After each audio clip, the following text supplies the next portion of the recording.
Kalau kita menggantungkan nasib kita pada Allah luar biasa. Ada seorang syekh, saya dengarkan ceramahnya, menarik sekali. Saya tidak tahu orang itu siapa, tapi cuplikannya saya dapatkan dari seorang teman dari Jeddah yang mengirimkan ke saya. Orang ini cerita, syekh ini menceritakan, cuplikannya ada di HP saya. Dia bilang, saya satu waktu pernah ke Mesir, dan di Mesir ini saya lagi dari satu daerah mau ke Kairo, dari Iskandaria, satu kota mau ke Kairo. Itu saya tiba di Kairo mungkin sekitar jam 2 malam. Pesawat saya selepas subuh harus berangkat kembali ke Saudi. Dia bilang, saya telepon pengurus masjid, saya mungkin mau mampir di masjid yang saya ceramah kemarin di Kairo itu. Saya mau tinggal di sana mungkin 2 jam 3 jam istirahat. Nanti habis itu baru kemudian saya berangkat ke Saudi habis subuh. Dia bilang, saya masuk ke masjid, tiba jam 2 malam, turun dari mobil, saya lihat masjid lampunya nyala semua nih. Kemudian setelah saya masuk masjid, saya temukan ada orang di mihrab, imam lagi sujud nangis-nangis. Dan luar biasa, tangisannya itu kalau orang dengar membuat orang yang dengar pun mau menangis. Jadi saking luar biasa dia merengeknya sama Allah dalam sujudnya. Kata syekh ini, saya pun sambil berdoa sama Allah, ya Allah kabulkan permintaannya orang ini, walaupun saya belum tahu apa yang diminta gitu. Dia bilang selesai dia sholat, saya dekati dia, saya bilang, Masya Allah, doa apa ini? Luar biasa ini. Doa yang diikuti dengan tangisan di sepertiga malam menjelang subuh. Allah turun ke langit bumi, dikabulkan nih. Dia bilang, demi Allah syekh. Karena syekh ini orang Arab biasanya panggil, bisa orang pintar, bisa orang kaya, bisa orang tua. Jadi kalau antum dipanggil syekh, jangan bangga dulu ya. Karena banyak maknanya itu ya. Jadi dipanggil syekh, dia tidak tahu, biasa juga di Saudi begitu ya. Kalau ada orang kita tidak kenal dipanggil syekh, syekh, sini syekh. Walaupun antum bukan syekh sebenarnya gitu. Ya. Maka dia bilang, demi Allah syekh. Dia tidak tahu kalau ini orang memang ulama gitu.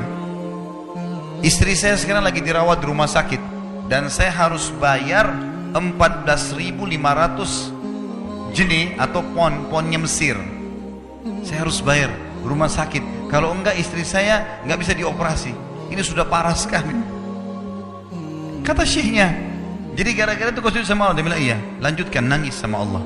Allah tidak akan menyanyiakan orang yang ikhlas minta padanya. Lanjutkan, nikmat di sujudmu, pasti Allah akan berikan jalan keluar. Dia bilang, iya baik. Orang itu dia bilang kembali lagi ke mihrab, nangis lagi, sholat sujud sama Allah, ya Allah. Dan dalam doanya begitu, ya Allah istri saya mau dibayar besok rumah sakitnya, jumlahnya sekian, saya tidak pegang uang 1 jenih pun.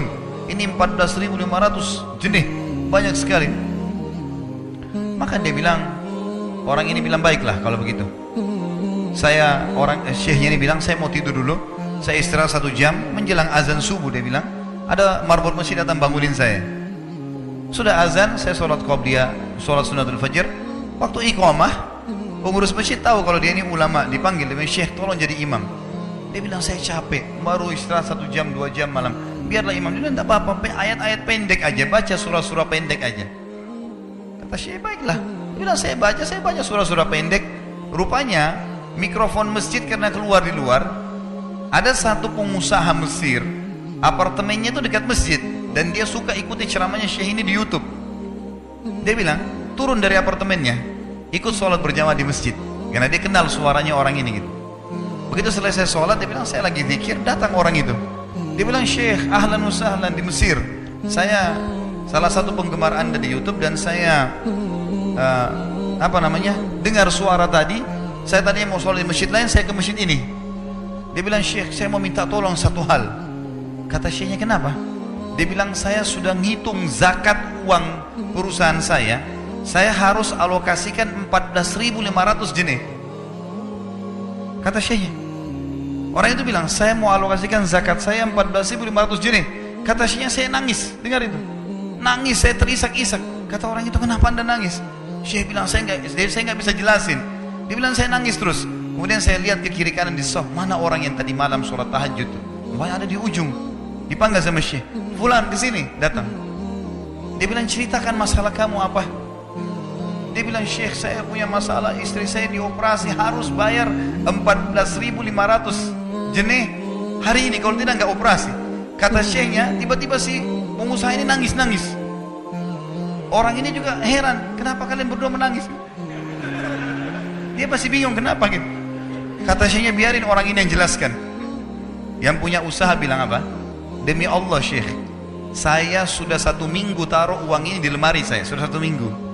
Setiap hari istri saya bilang, turunkan, lakukan haknya Allah, zakat itu keluarkan. Dia bilang, saya ingin dapat 1 orang yang saya kasih langsung daripada saya bagi-bagi. Saya mau 1 orang saya kasih, selesaikan masalah dia, dan Allah selamatkan saya di akhirat. Orang ini jadi nangis. Orang yang punya minta butuh nangis. Kata pengusahanya, ini uangnya silakan, 14.500. Semoga Allah selesaikan urusan saya di akhirat gara-gara saya bantu kamu. Kata syekhnya, demi Allah yang terjadi, orang ini yang siapa namanya, orang yang punya uang ini yang dikasih uang, dia tiba-tiba lupakan saya dan lupakan si pemilik uang. Dia langsung angkat kepalanya ke langit sambil menangis mengatakan, ya Allah, aku mencintaimu. Terpenuhi kebutuhannya gitu. Kuasa Allah